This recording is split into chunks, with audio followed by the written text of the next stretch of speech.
নমস্কার সকলকে exam preparation YouTube চ্যানেলে স্বাগতম। আজ আমাদের আলোচ্য বিষয় ষষ্ঠ শ্রেণীর ইতিহাস বিষয়ের নমুনা প্রশ্নপত্র নিয়ে। থার্ড সাবমিট ইভ্যালুয়েশন অর্থাৎ তৃতীয় পর্যায়ক্রমিক মূল্যায়ন, সময় থাকবে 2 ঘন্টা 15 মিনিট, ফুল মার্ক 70। প্রশ্ন এবং উত্তর সমস্ত এই ভিডিওতে দেয়া হলো, লক্ষ্য করো। ক্লাস 6-এর থার্ড ইউনিট টেস্টের আরও অন্যান্য বিষয়ের ভিডিও আমাদের চ্যানেলে রয়েছে, তোমরা একটু দেখে নিও। তো চলো শুরু করা যাক। প্রথমেই থাকছে সঠিক উত্তরটি নির্বাচন করো। 1×14 = 14। কয়েকটা দেখো, পঞ্চ মহাব্রত প্রবর্তন করেন পার্শ্বনাথ, মহাবীর, গৌতম বুদ্ধ। উত্তর হবে মহাবীর। কয়েকটা দেখো, ঋগ্বেদে বর্ণ বলতে প্রথম দিকে বোঝাতো নানা রং, গায়ের রং, অক্ষর। উত্তর গায়ের রং। সমুদ্রযাত্রাকে পাপ হিসাবে দেখতেন ক্ষত্রিয়রা, ব্রাহ্মণরা, বৈশ্যরা। ব্রাহ্মণরা। ঘয়েরটা দেখো, সকারি বলা হয় দ্বিতীয় চন্দ্রগুপ্তকে, প্রথম চন্দ্রগুপ্তকে নাকি সমুদ্রগুপ্তকে? উত্তর হবে দ্বিতীয় চন্দ্রগুপ্তকে। গুপ্ত ও গুপ্ত পরবর্তী আমলে ধর্মীয় উদ্দেশ্যে জমি দানকে বলা হতো কার্ষাপণ ব্যবস্থা, রূপক ব্যবস্থা নাকি অগ্রহার ব্যবস্থা? উত্তর হবে অগ্রহার ব্যবস্থা। ছয়টা দেখো, পরবর্তী বৈদিক সাহিত্যে হেয় করে দেখানো হয়েছে বৈশ্যদের, চণ্ডালদের, ক্ষত্রিয়দের। উত্তর হবে বৈশ্যদের। ছয়টা দেখো, ওয়ার কথার মানে হলো গ্রাম, শহর, নদী তীরবর্তী এলাকা। উত্তর হবে শহর। বর্গীর জয়টা দেখো, গুপ্ত সাম্রাজ্যের প্রদেশগুলিকে বলা হতো আহার, রাজ্য, ভুক্তি। উত্তর হবে ভুক্তি। ঝয়টা দেখো, হর্ষবর্ধন রচিত নয় মুদ্রা রাক্ষস, রত্নাবলী না প্রিয়দর্শিকা? উত্তর হবে মুদ্রা রাক্ষস। জীবক ছিলেন চন্দ্রগুপ্ত মৌর্যের রাজবৈদ্য, বিম্বিসারের রাজবৈদ্য নাকি অশোকের রাজবৈদ্য? উত্তর হবে বিম্বিসারের রাজবৈদ্য। প্রাচীন ভারতের গণিত সবথেকে বেশি বিকশিত হয়েছিল বরাহমিহির, ব্রহ্মগুপ্ত, আর্যভট্টের আমলে। উত্তর হবে ব্রহ্মগুপ্তের আমলে। প্রাচীন ভারতীয় মহাদেশে চিকিৎসা শাস্ত্রকে বলা হতো জীবনশাস্ত্র, উপবেদ না প্রাণদান? সঠিক উত্তর হবে উপবেদ। নাটকের পর্দাকে হিন্দিতে, সংস্কৃতে, পালিতে বলে জবনিকা। উত্তর হবে সংস্কৃতে। সুয়ানজাং চীন থেকে উপমহাদেশে এসেছিলেন 630 খ্রিস্টাব্দে, 399 খ্রিস্টাব্দে না 405 খ্রিস্টাব্দে? 630 খ্রিস্টাব্দে।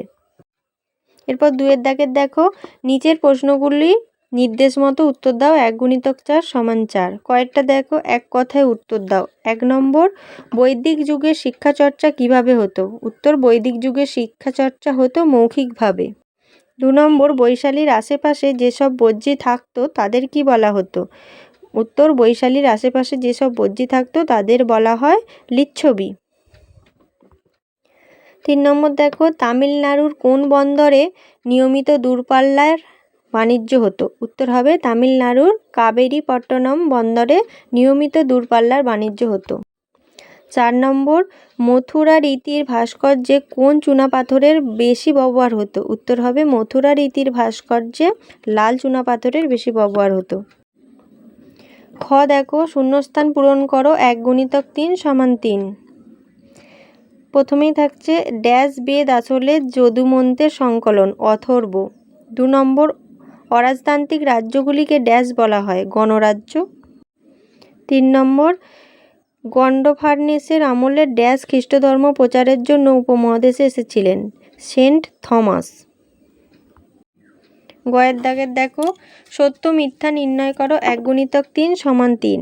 1 নম্বর, আদি বৈদিক সমাজে গবাদি পশুই ছিল প্রধান সম্পদ। উত্তর হবে সত্য। 2 নম্বর, রবিকীর্তি সমুদ্রগুপ্তের সভাকবি ছিলেন, মিথ্যা।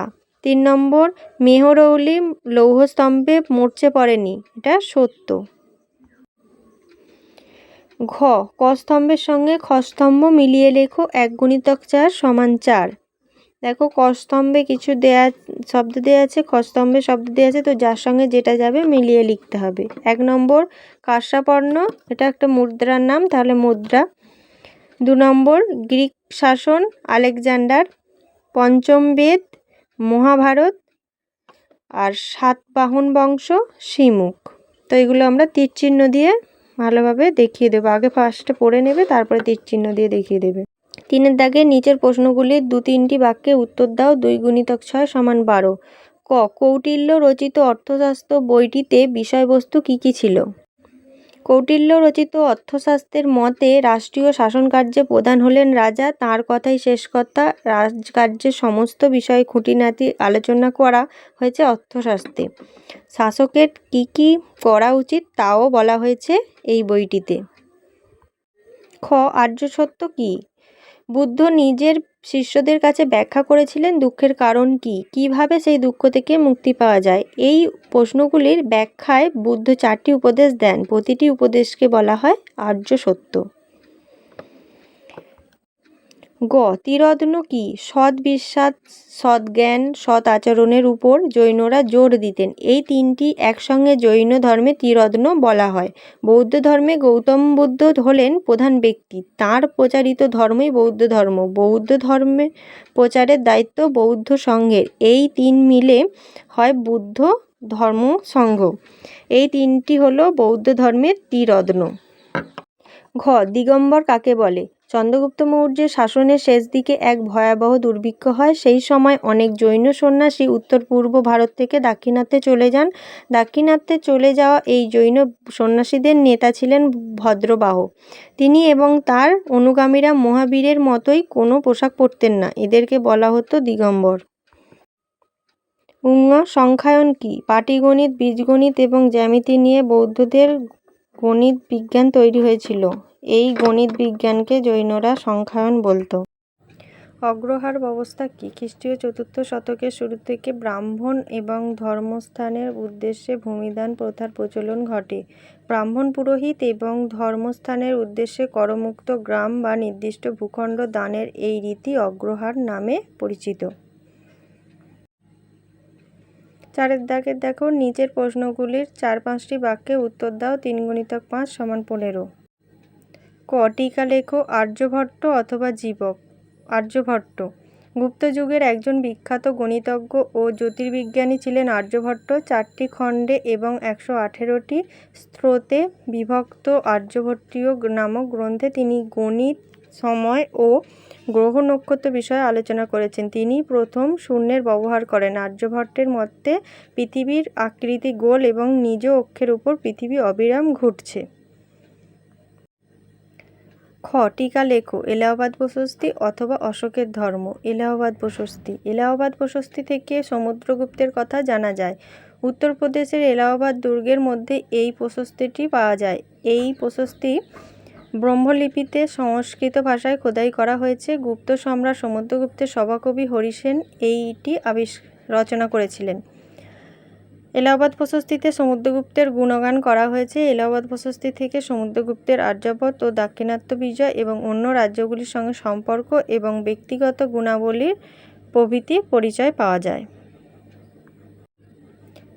গ মৌর্য যুগের পোশাক পরিচ্ছদ ও ঘরবাড়ি সম্পর্কে যা জানো লেখো অথবা টিকা লেখো। সুদর্শন হ্রদ। মৌর্য যুগের পোশাক পরিচ্ছদ। মৌর্য আমলে পুরুষরা ধুতি ও চাদরের মতো পোশাক পরত এবং নারীরা পোশাকের ওপর চাদর বা ওড়না ব্যবহার করত।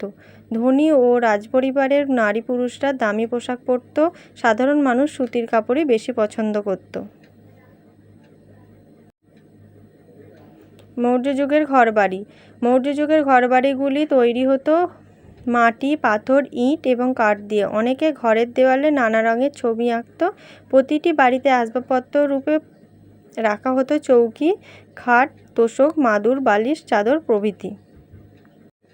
ঘ দূত বিনিময় বলতে কী বোঝো? প্রাচীন ভারতীয় উপমহাদেশ এবং বহির্বিশ্বের সঙ্গে যোগাযোগ স্থাপনের অন্যতম মাধ্যম ছিল দূতের আদান প্রদান।